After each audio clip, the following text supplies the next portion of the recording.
Assalamualaikum warahmatullahi wabarakatuh. Berjumpa lagi dengan saya. Gimana kabarnya teman-teman? Semoga teman-teman dalam kondisi yang semakin sehat ya, semakin membaik dan terus membaik hingga menuju sembuh ya. Amin ya robbal alamin.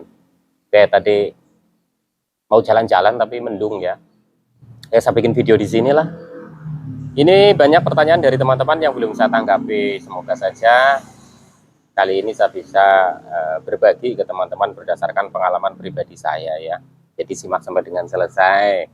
Barangkali jawaban dari pertanyaan ini bisa mewakili pertanyaan-pertanyaan teman-teman yang lain ya. Langsung saja nih dari akunnya Sarang Hiburan Channel. Mas, dari semua video Mas saya ikuti, saya belum dapat poin. Gimana supaya saya berani lagi kemana-mana seperti dulu? Tolong Mas, gimana caranya mengatasi rasa yang serba ketakutan ini? Oke teman-teman ya, jadi ini sebelum saya jawab, saya sampaikan lagi ke teman-teman, saya bukan dokter ya, jadi jawaban saya ini adalah yang murni berdasarkan pengalaman pribadi saya. Semoga bermanfaat buat teman-teman ya. Jadi gini teman-teman ya, untuk penderita gangguan asam lambung yang sudah disertai dengan kecemasan ini kan memang bawaannya itu serba takut ya. Mau ngapa-ngapain itu juga takut, karena memang sensasinya itu banyak ya. Bukan hanya di fisik saja, tapi di psikis juga. Ketakutan itu juga termasuk sensasi dari psikis kita karena gangguan cemas kita ya teman-teman ya. Itu menurut saya ya teman-teman ya.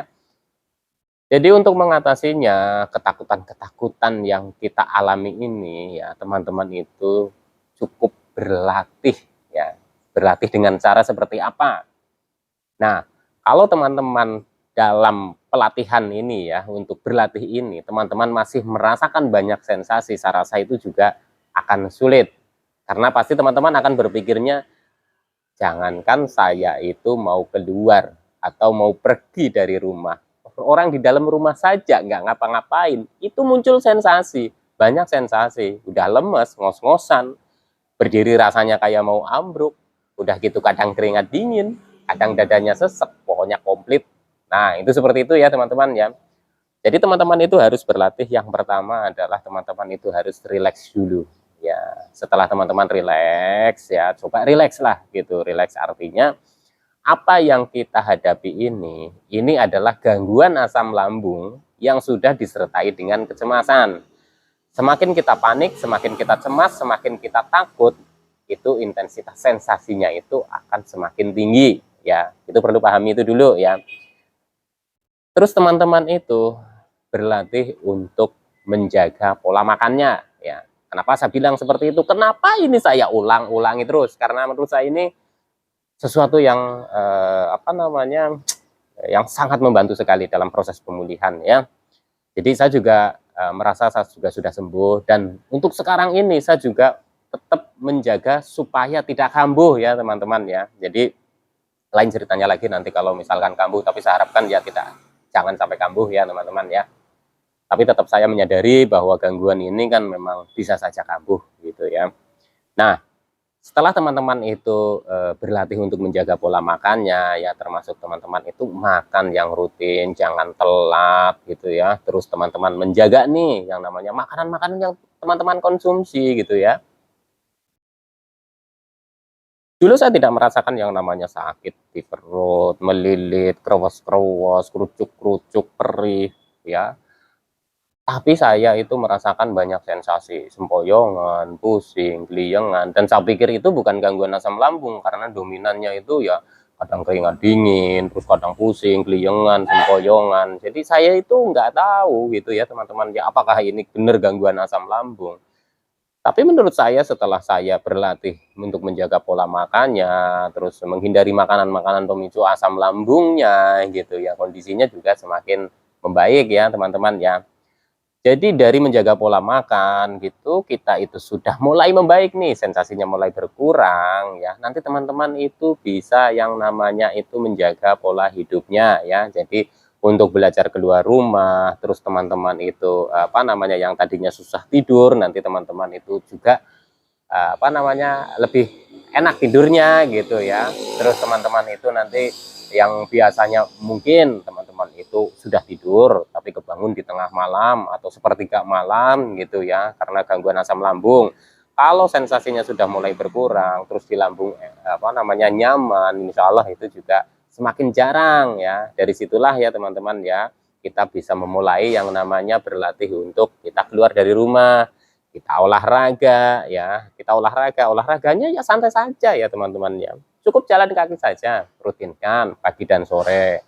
Ya sesekali kalau memang sensasinya lagi intensitasnya gitu ya, lagi tinggi ya nggak apa-apa lah, di rumah saja dulu gitu. Jadi jangan terlalu dipaksa, jangan terlalu diforsir ya. Kalau memang ada metode yang paksa, harus paksa ya, karena pengalaman saya bukan memaksa ya teman-teman. Saya lebih kepada melihat kondisi tubuh saya. Oh iya, kemampuan saya masih segini gitu ya. Untuk keluar dari rumah baru 5 meter atau 10 meter atau mungkin duduk-duduk di depan rumah saja. Kemampuan saya itu masih seperti itu. Ya saya imbangin saja gitu. Oke, hari ini baru kuat di sini gitu ya teman-teman. Intinya berlatih ya. Nanti lama-lama teman-teman itu akan terbiasa ya. Kalau sudah terbiasa seperti itu, nanti teman-teman akan timbul rasa semangat ya. Oh iya, kemarin saya nggak bisa apa-apa. Saya masih sempoyongan. Bahkan ketika duduk di depan rumah pun rasanya goyang-goyang, pusing, nggak karu-karuan. Rasanya kayak mau pingsan seperti di dunia lain. Rasanya kan seperti itu ya. Tapi nanti kalau teman-teman berlatih, sudah bisa nih di rumah lah sekedar nongkrong begini gitu ya. Terus gitu ya berapa hari nanti teman-teman akan merasakan, oh iya saya udah berapa hari saya sudah bisa nih di depan rumah, saya sudah bisa nih keluar rumah gitu ya teman-teman. Ya nanti akan ada semangat. Nah diteruskan lagi nanti berlatihnya. Oke, saya sudah 1 minggu 2 minggu hanya di sekitaran rumah, bolehlah main ke tetangga gitu ya. Walaupun di sana itu perasaan langsung gak enak, dada itu langsung berat, terus kepala pusing, rasanya kayak mau pingsan. Biasanya akan timbul seperti itu, teman-teman gak usah kaget, itu biasa ya teman-teman, itu biasa seperti itu ya.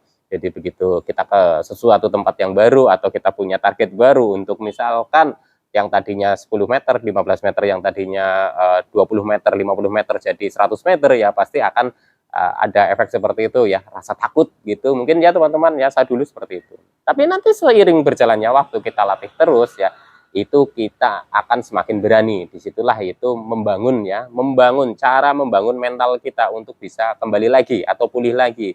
Itu caranya seperti itu saya dulu ya teman-teman ya. Jadi tidak ujuk-ujuk atau instan gitu ya. Dengan metode tertentu saya harus langsung bisa nggak takut kemana-mana, keluar rumah dan lain-lain gitu ya. Itu enggak ya. Kalau saya itu bertahap ya teman-teman, dan itu banyak prosesnya gitu ya. Nah, setelah itu kita bisa lakukan setiap hari ya teman-teman ya, nanti kita bisa mulai nih keluar dari rumah ya, kita interaksi dengan orang lain gitu ya, kita bisa pergi ke pasar mungkin tapi masih ditemenin ya teman-teman, berlatihnya temenin seperti itu. Jadi memang ini butuh telaten ya teman-teman ya, tidak instan ya. Jadi teman-teman pokoknya jangan lelah untuk berlatih ya. Mas saya sensasinya masih banyak ini itu dan sebagainya, saya tahu lah, saya paham sekali teman-teman. Ketika mau mencoba seperti itu pasti sudah banyak pikiran, ketakutan ini ketakutan itu, saya tahu, saya dulu juga sama seperti itu ya teman-teman. Tapi kalau kita nggak berlatih, kita nggak dimulai ya untuk berlatih, mau kapan lagi? Kita mau rebahan saja dengan alasan kita itu banyak sensasinya, dengan kita beralasan saya berdiri aja rasanya mau jatuh, jadi saya harus tiduran aja. Semakin tiduran, energi semakin drop, berpikirnya tentang hal-hal yang negatif, itu malah semakin energinya itu semakin terkuras. Jadi tetap aja, walaupun kita masih goyang, masih apa gitu ya, selama kita masih bisa jalan ya teman-teman, usahakan kita itu jangan di satu tempat yang nyaman saja. Contoh misalkan hanya di tempat tiduran saja, atau mungkin hanya di itu saja, tetap harus mencoba berlatih.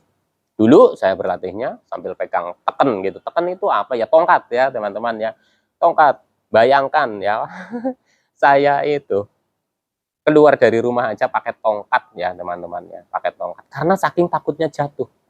Tapi saya punya keinginan kuat untuk berlatih ya teman-teman. Karena ini kalau tidak dibiasakan, nanti itu akan terbiasa dengan suasana yang nyaman saja.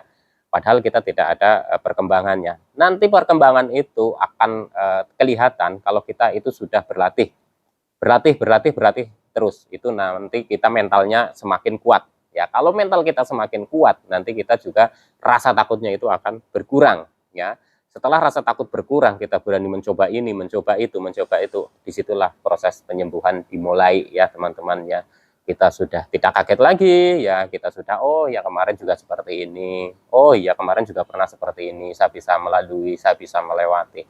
Intinya teman-teman itu tetap semangat. Nanti dengan seperti itu ya teman-teman itu ya nanti akan terbiasa dengan sendirinya lah, pokoknya keluar nanti tidak ragu-ragu lagi ya, tidak takut lagi. Ya ada kalanya lah ya, momen-momen tertentu memang takut gitu ya, wajar ya teman-teman menurut saya gitu ya teman-teman. Intinya teman-teman tetap semangat ya. Dan terus lagi ya teman-teman itu berlatih untuk mengurangi beban pikiran ya. Jadi banyak aktivitas-aktivitas yang sebenarnya menguras pikiran kita ya. Dan kalau pikiran kita terkuras itu energi kita itu kan semakin cepat drop gitu ya. Jadi mulai kurangilah ya teman-teman, rileks saja, santai saja, hadapi gangguan ini dengan sabar dan ikhlas. Memang susah untuk sabar dan ikhlas ya. Itu butuh perjuangan, itu butuh berlatih. Kembali lagi kita itu harus berlatih ya teman-teman ya. Oke teman-teman ya, semoga saja apa yang saya bagikan ini bermanfaat. Sebenarnya banyak sekali ya yang harus saya bahas, tapi ya semoga saja nanti saya bisa bahas lagi ya teman-teman ya. Intinya teman-teman tetap semangat ya, ini sudah mau maghrib soalnya ya. Insya Allah nanti teman-teman juga akan sembuh ya, tetap semangat. Salam sehat jasmani dan rohani. Wassalamualaikum warahmatullahi wabarakatuh.